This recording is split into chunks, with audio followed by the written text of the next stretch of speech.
En fait, il y a le premier qui est sur le trésor de guerre, le fonds souverain dans lequel puise la Russie pour pouvoir financer son effort de guerre indépendamment, notamment des fluctuations de ses revenus pétroliers.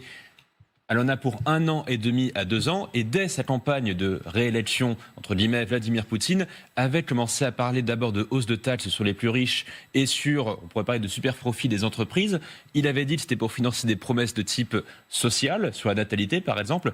On sait qu'en réalité c'est pour financer l'effort de guerre. La Russie a de la marge en réalité sur le plan fiscal.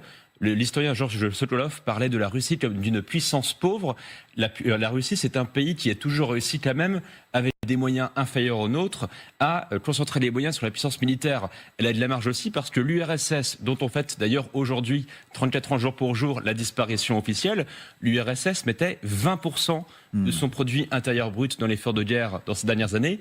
La Russie actuelle, c'est plutôt 6-7%. Mais est-ce que les caisses sont vides au moment où nous parlons? Elles peuvent se vider un peu plus vite si... Ils sont diminués. Voilà. On a 25% de baisse des revenus pétroliers entre septembre 2025 et septembre 2024. Donc, on peut voir à quel point la Russie commence vraiment à toucher le fond sur le plan financier, mais elle a des marges de manœuvre pour augmenter l'effort de guerre.